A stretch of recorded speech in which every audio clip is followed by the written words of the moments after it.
Informed Choice Radio, episode 515, How to Fuel Your Legacy with Samuel Knickerbocker.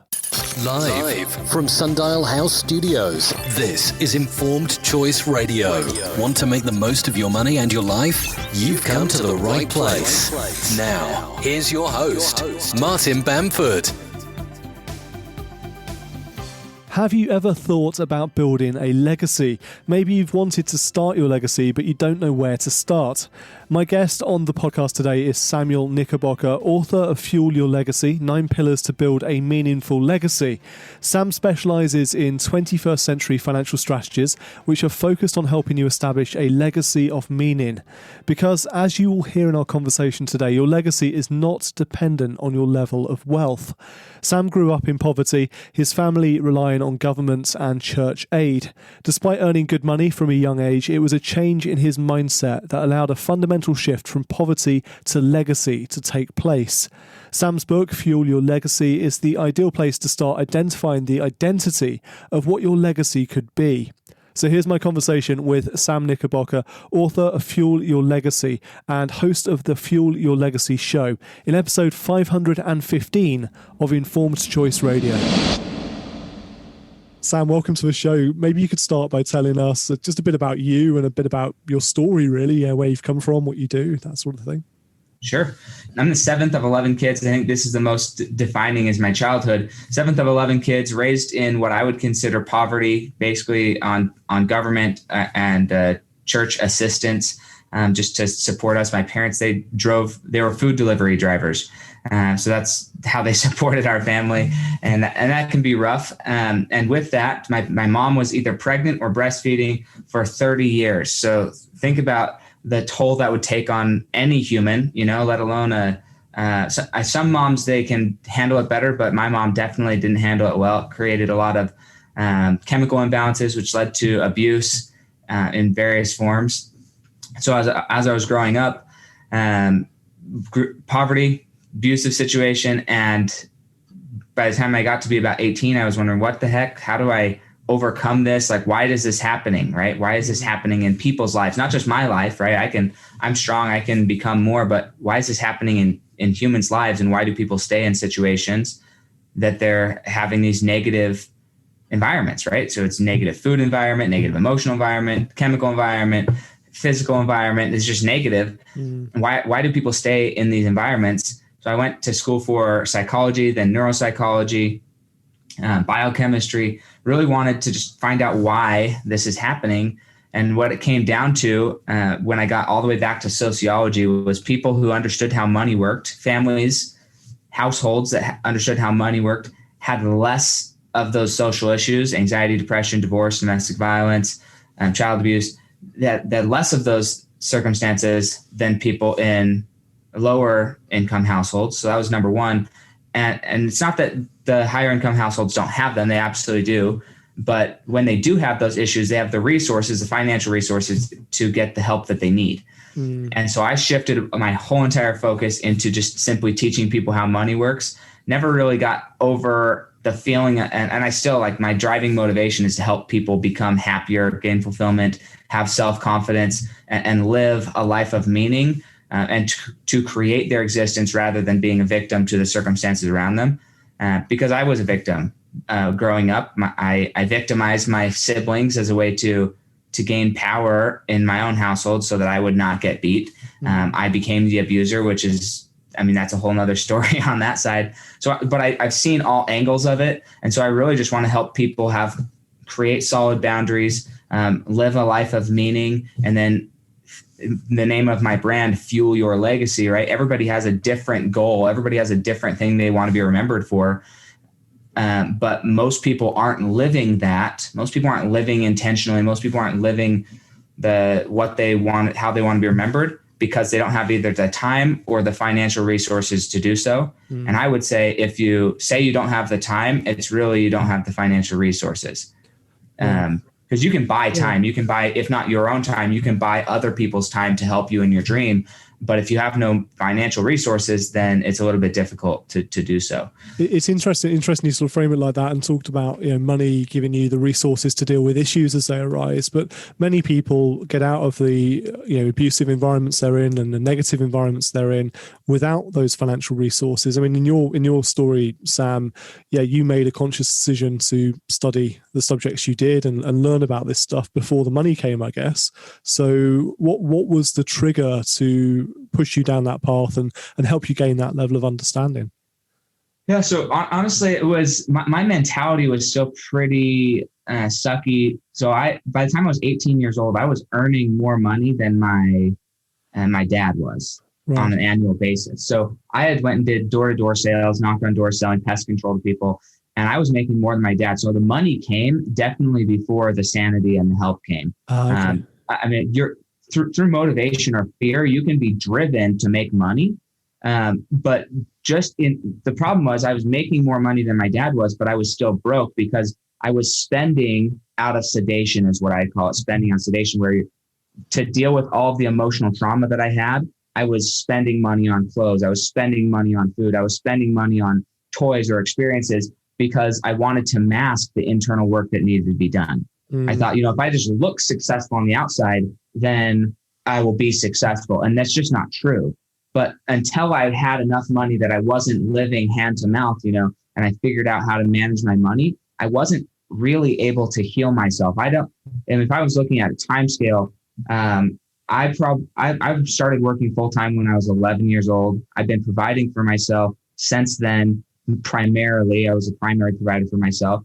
I had to buy all my own cars, pay for all my own driving instruction, pay for all my insurance, like everything since I was 11, 12 years old. I've been paying for my own clothes. So I was making money since I was 11 years old. And I didn't figure out the internal healing until I was probably at least 20 years old. So it was a long journey of being financially, for in the age group, financially successful for the age group before I was confident enough in my ability to produce income that stress was no longer there. And I was able to look internally and find out what's going on with Sam.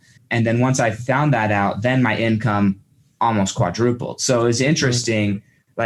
Yes, I got to a point where I was sane and I didn't have to worry about money.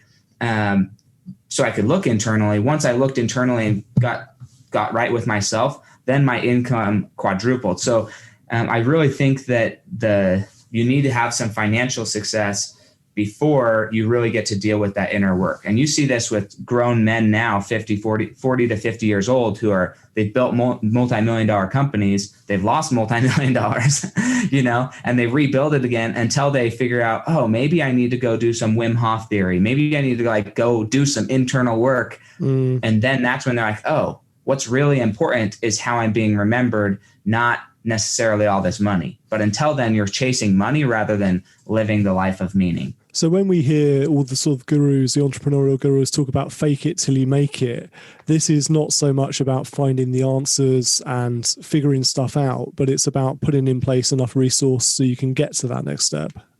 Yeah, that's what I would say. I think fake it till you make it's I would say essential from a perspective of, it's a learning process, right? So I was just having a conversation with a client yesterday where there's the be who you want to be and become, and then there's the do, and then there's the have, the result, right? And so many people, they chase the have without ever thinking about who they want to be, and then they don't know what to do. But if you just focus on the do, okay, I'm going to do the actions, but you don't know who you want to become. This is how you have people being successful business people, but because they never decided who they want to become, they can get into bad circles. They can end up doing unethical things. And then they end up not having what they want, or they get everything they wanted, but they hate who they are inside because they didn't start out with a clear focus on who they wanted to become through the process. But let's say I want to become a multimillionaire. Guess what? I'm not a multimillionaire yet, And so I still have to become a multimillionaire.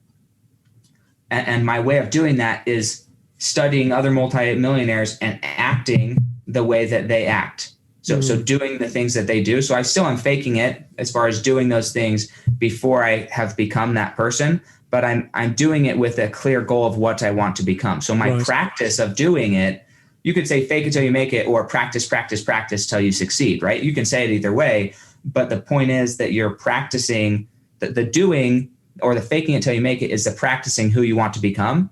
If you're just doing stuff and faking it till you make it with no direction, you probably will not enjoy who you become in that process. No, that makes a lot of sense. What I'm quite interested in is the distinction between poverty and legacy, because that's clearly a big gap between the two. It's two different worlds effectively, but so many people, if they manage to get out of poverty, don't make it to that stage of legacy. They settle somewhere in the middle, don't they? And they get by. They're not in poverty, clearly. They've got enough to satisfy their day-to-day needs and their expenses and things, but they don't break through and get to legacy. Any thoughts on that?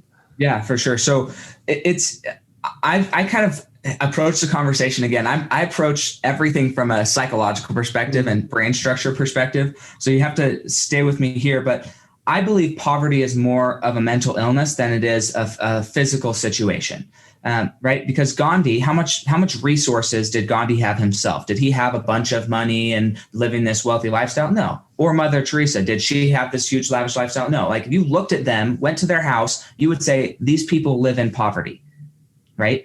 But the difference is their mindset wasn't in poverty. Just because their financial situation looked impoverished, they were not in poverty. They were living a legacy, and they have a legacy. So I think there's a big distinction between labeling poverty or legacy, either one from a financial perspective rather than a mindset perspective.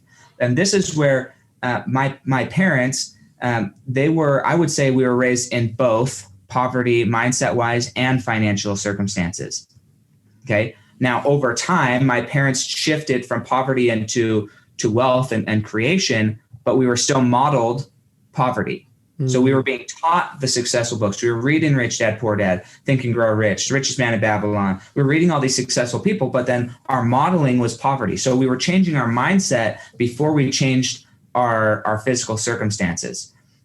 Okay, so I think the reason a lot of people get settled in the middle, they get comfortable, is they don't really set out with the intention of creating a legacy. They set out with the intention of escaping poverty. And this is a problem. If you're just running from something, trying to escape a past, you can escape a past and never get anywhere that you actually want to get to. That makes a lot of sense, actually. Yeah. So it's the intention, isn't it? And it's, as you say, it's the mindset, because we see so many people, and I guess this has implications for what happens to the next generation as well. Because you can have, parents of your parents' generation who move from a situation of financial poverty to wealth. But unless the mindset changes and they pass those messages on down to the next generation, onto the children and grandchildren, it's very unlikely that wealth is going to continue through the next generation. Sure. And more importantly, you could have a wealthy person who lives in poverty mentally, right? So like, if you think of like the greatest generation, as far as the people in America, people who went through the Great Depression, where they had to save everything. They're hoarders. They have to, like, when you use tinfoil or aluminium foil, then rather than like pulling it off and throwing it away, because you can go buy another roll of aluminium foil, you wash it off, you fold it up, and you put it in your drawer just in case you need it again, right? Like that mindset is a mindset of scarcity. It's a mindset of fear. It's a mindset of poverty. Yes, you can accumulate resources and money and still be impoverished from a mindset perspective. And vice versa can be true. You can have very little resources and be wealthier than any man on earth because of the fulfillment, the joy, the happiness that you possess that nobody can change, right? Because in your mind, you've become a happy person regardless of your circumstances. And that's where I think legacy has less to do about money. And on my podcast, The Fuel Your Legacy Show, I ask every one of my guests this. It's the last question I ask them. But if we were to pretend that you've died and 6 generations from now, you get to come back and sit around, like view or listen in on a conversation of your great, great, great, great grandchildren sitting around discussing your life and what it meant, what would you want them to be saying? Not at any point on my podcast has somebody said, I hope they say that I had a bunch of money. Like nobody says that. They want to be remembered for the lessons, the principles, the morals that they pass down, the opportunities that they pass down, the beliefs that they instilled in their generations to come. They don't want to be remembered for their money. The money is not the objective. The who we become is the objective, and who we become is going to be the legacy. We don't remember George Washington because of his money. We don't remember Abraham Lincoln because of his money, right? We remember these people because of what they did. Napoleon. We don't remember Napoleon because of his money. I think there's a few people we remember because of their money, okay? Rockefellers and JP Morgan Chase, maybe the Rothschilds. Even still, all of these people, I don't really think it's about their money. I think it's about what they did with their money, for good or bad, and the impact that they had. We don't like there's tons of people who are right up there as far as that much wealth that you'll never hear about because they aren't doing anything. They're just living their life, passing it on generation to generation. They aren't doing anything. The Rockefellers, do you know how the Rockefellers made all their money? Not in any detail. No, just think of them as a wealthy individual. And so this is what happened. The Rockefellers at the time, all of the lamps, all the lighting in the country was done off of oil. It's all oil, and then they were switching to kerosene. So they refined oil. They got wealthy in the oil industry. They refined kerosene. And then JP Morgan. So you have to think about who's backing who. JP Morgan backs Thomas Edison. Rockefellers back Westinghouse. Westinghouse gets the contract for all of the electrical generators in Niagara Falls. So they ultimately are wealthy, generationally wealthy, because they created the power and electrical industry, and they went from oil. So they got famous in the oil industry, then the kerosene industry, then the gasoline industry and diesel industry. So they created the way that we all use energy now, from oil all the way to electricity. They're the major funding behind all that. Like, do you know anybody who doesn't use electricity, oil, gas, or kerosene? Nobody, right? Virtually nobody on this planet doesn't use some of this form in one form or another. That's where they got their money. Does anybody know that? No, because they didn't market that. They marketed the other things that they were doing with their money, the politicizing of their money. They marketed the other things, not why they actually are famous. So legacy then becomes as much about what you do as about what people remember you for. So how you promote what you do and what the sort of the key attributes of your life were. Absolutely. So for me, I give a keynote speech when I speak to groups. I speak all over the world, but we've all heard of SMART goals, right? The specific, measurable, attainable, what's the R? So realistic and then realistic, time bound, right? So I rebranded the SMART goals because I think that for a legacy, if you want a legacy size SMART goal, then it needs to be sexy. It has to be something that it's going to catch the world's attention. Just like a girl walking by and you can't get her off your mind, right? It needs to be so sexy that the world can't take their mind off of it. The idea of like having a car orbiting Earth, Elon Musk, putting somebody on a moon, carving people's faces into the side of mountains, solving poverty, like or world hunger, right? So like think about these major players. So it needs to be sexy enough that the world can't get their mind off of it. Then it needs to be massive enough that you can't accomplish it yourself. You have to have a team inside of that goal, right? Nobody accomplished any of these things by themselves.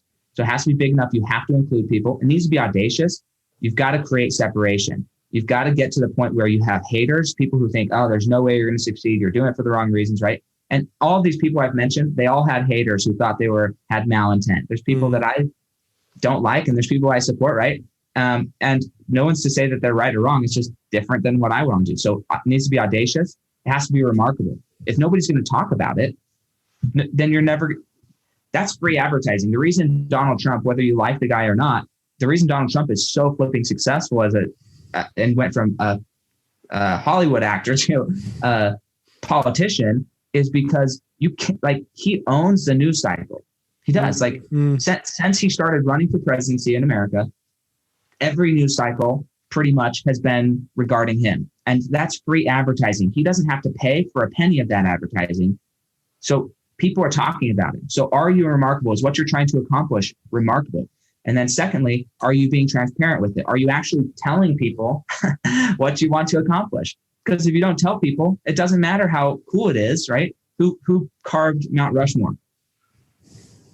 Nobody knows, because nobody told. They just went up into the mountains, South Dakota. They're like 100 miles from any other humans, right? There's nothing around that there.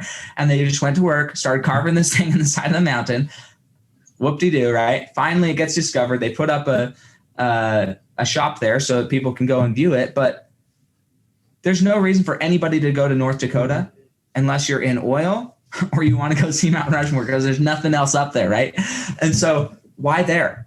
They weren't very transparent. They weren't really sharing it with the world. And so I think that those are the new SMART goals to build a legacy. It's got to be sexy, massive, audacious, remarkable, and you've got to be transparent about what you're trying to accomplish. And even if you fail, you've got to keep going and be transparent with your failures. That point around massive is interesting. Your example of Elon Musk. So I'm a bit of an Elon Musk sort of fanboy here. I'm a Tesla driver and keep a close eye on what SpaceX does. Interesting point you raised, though, that the legacy is so big that it's not just him clearly doing it on his own, but does that still create a legacy for members of his team? I couldn't name, the head engineer of SpaceX, for example, or the designer of Tesla. I know Elon Musk as part of those businesses. I don't know the other people in the team. So how much does that matter that you do things without immediate recognition, that you're part of a bigger team and it's not you at the figurehead? Yeah, no, that's a great question. My personal opinion is you got to choose who you want to be. There's a lot of people who don't want to be remembered. There's a lot of people, and I've talked to people on my podcast who are like, I hope that nobody even remembers me in 6 years from now or 6 generations from now. Like, they don't even want to be remembered. They just want to exist, live their life great, and move on. But to your point, there's maybe some of those people who do want to be remembered. I got to hear from an astronaut who I think he went on nine trips with NASA. NASA shut down. He went over to SpaceX. So what it really comes down to, I think, with those other people who are the designers, whatever, they have to choose to market themselves. There's no reason why they couldn't market themselves. Like, I don't know, maybe Elon Musk is like, no, I'm the figurehead.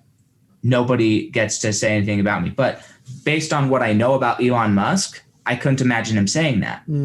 Elon Musk is like, hey, anybody who has an idea, we're not going through multiple channels. Anybody who has an idea to improve, come directly to me, Speak your piece. Like, that's his motive. So like, I can't imagine Elon Musk being so egotistical that he doesn't want to give other people credit and saying, like, maybe he's not going to proactively give them credit because it's his company, right? His head's on the chopping block.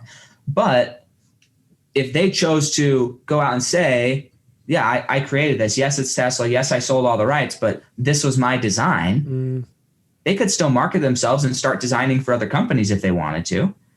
But why they don't, I don't know. I haven't asked them. Yeah, maybe that's coming. Maybe that's it's just too early in the cycle for those people to appear and to put their head above the parapet and come about. Sam, how do you think we go about creating the space, not just to consider what we want and what our legacy should be, but then to remain focused on it? Because there seems to be so many distractions these days. Day-to-day life is hard enough to get through without taking that big step back and saying, okay, big picture, what do I want to achieve here? That is a fantastic question. For me, it comes down to really doing the internal work and saying, okay, who is Sam and what's my ultimate objective to life, and really tracking fulfillment, because it doesn't take a long time. So I have a journal called the Fulfillment Journal. You can find it on Amazon. But the purpose of this journal is really to find out what actually fulfills you. Like, what gets your juices going? What would you stay up, like, what would you lose sleep for? Like Christmas Eve type lose sleep. You stay up late because you can't wait. Then you barely fall asleep for 2 hours. And you wake up early because you're so excited about tomorrow. Like, what gets you that excited? What gives you butterflies every time it happens? What brings you to tears of joy when you see it happen? For me, like sitting with my child in the morning, watching some Disney movies, like, I'm just so grateful when he says, daddy, daddy, or mommy. Like, it's just the most beautiful thing. When I see my kids arguing, they're 3 and 2, almost 2, and it's just like, it's the most heartwarming thing that I've been entrusted to lead these 2 little humans. Right. So those types of things, those like really fulfill me. And so I would say track what fulfills you. This journal helps you do that, and then helps you schedule in aspects of your day so you're experiencing fulfillment every day, and then continually making that better. But I think that's the first step, is understanding, how do you want to be remembered? Just journal about it. And journaling can take 10 minutes a day. I was having this conversation with my wife. She's like, well, I just don't have the time to become this great movie producer or music video producer. I'm like, it's not like it's a 2-hour thing or a all week thing, and then you're all of a sudden a big person. It's like, watch 10 minutes of music videos every day and find out how people move their lips, how people move to the music. When do they close their eyes? When do they not close their eyes? Like, study these things, and over a month of compounded 10 minutes a day, you will start acting and imitating the way that they act. So rather than thinking consciously, I've got to change who I am and act differently, just start observing what you want, and you will naturally change through compounded effect. And so that's what I would say, is just it's a 10-minute a day visualization or journaling effort of like, what do I want out of life? What brings me fulfillment? What makes me happy? And as you do that, that's when you start to say, okay, these are the things I want to be remembered for. These are the things I really don't care about. And then you can start saying, okay, well, I'm going to do less of those things I don't care about, more of these things I do care about. And you can start sharing your success on social media, and then you become known as around the people who know you, hey, this is what this person's focused on. Like, anybody who knows me directly knows that they know my core values. They're not secrets. If you've ever seen me speak, if you even talk to me, all right, core values, candor. I say what I want, when I want to say it, how I want to say it. Integrity. If a situation doesn't lend for me in integrity, then I will just not participate in the circumstance. And then gratitude. The chance of somebody even being in my presence and having a bad day, I don't really allow it. So like, if you're having a bad day, I'm just going to turn it into gratitude, and I'll turn it into gratitude. And if you're like, well, stop making things so positive, then I say, okay, I'm leaving. I'm not going to sit around and be influenced by somebody who can't live in gratitude. I'm not going to put myself in that position. So if that's you, we're not going to be friends. Like, I already know that. And there's no need to make an effort to be a friend of mine. If you can't decide that you want to be happy, I'm not interested, right? But I love this. This is about making a conscious choice about so many things, rather than it just allowing things to rumble on through life and doing what we do today because that's what we've always done, but making those conscious decisions in all circumstances. Yeah. And most people, they can't make a conscious decision because they are so unaware of what's even happening. So like most people, I mean, in every statistic you see, it's going to be different depending on study, but somewhere between 5 and 1% of your actions on a daily basis are conscious, which means somewhere between 95 and 99% of your behaviors, thoughts, the way you breathe, how you do your hair, how often you blink, what clothes you wear, all that is completely subconscious. I mean, like when you think about that, let's be generous, 95% of everything you are and do, you are not even conscious of it. Like, talk about a zombie apocalypse. That's where we're living right now. And the first step is just becoming conscious of where you're at so that you can actually make a decision about what you want, but if you aren't even conscious, I mean, it has to start with consciousness before you can decide, oh, I want this type of legacy. It's got to start with consciousness for sure. I think that's a great point at which to finish as well as which to start when people are thinking about their legacy. Start with consciousness, but let's bring that conversation to a close. Sam, it's been a pleasure chatting to you. Where can we get hold of a copy of your book and find out more about the work that you do?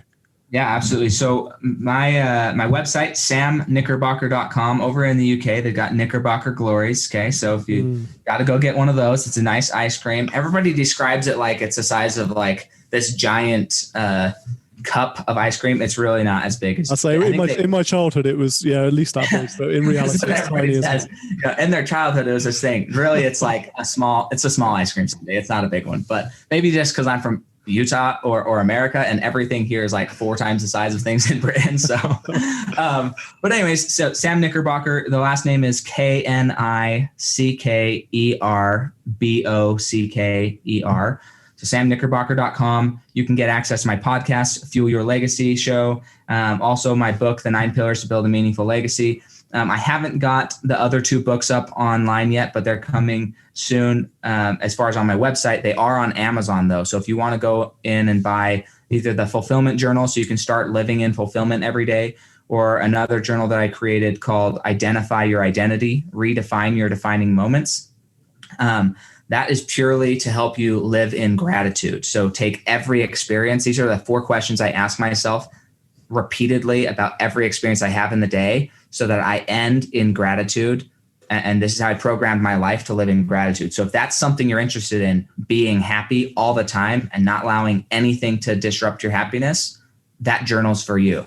And so, yeah, those are the best places. Obviously, you can find me on social media, Facebook, LinkedIn, and Instagram, Sam Knickerbocker, same. So we're going to put links in our show notes for this episode to website, the podcast, to books, social media, so our listeners can find all of those nice and easy. Sam, it's been a pleasure to chat. Thanks so much for your time. Yeah, no problem. We hope you enjoyed today's episode. Do check out our show notes at icradio.co.uk, where you can find useful links, including a link to Sam's new book, Fuel Your Legacy. Here at Informed Choice, our financial planners help to remove stress about money by offering a clear explanation of your choices and options. We help people just like you find the answers to the big financial questions, making sure you can live a meaningful life as a result. Please do subscribe to Informed Choice Radio in your favourite podcast player to get a notification each time a new episode is published. If you enjoy listening to our podcast, please consider leaving a written review or star rating in your favourite podcast player. You can listen to our entire back catalogue of more than 500 podcast episodes over at icradio.co.uk, and you can find out more about the financial planning services from Informed Choice at icfp.co.uk. Thank you again to Sam for being our guest on the show today. That conversation certainly got me thinking about my legacy. I think it's healthy to pause and think about what are the quite essential factors in life. What did it get you thinking about? Look me up on social media at Martin Bamford and let me know. Our producer for this episode was Emma Hill, and our editor is James Spooner. Until next time, I'm Martin Bamford, and this is Informed Choice Radio. And remember, when it comes to your money, the more you know, the faster it can grow.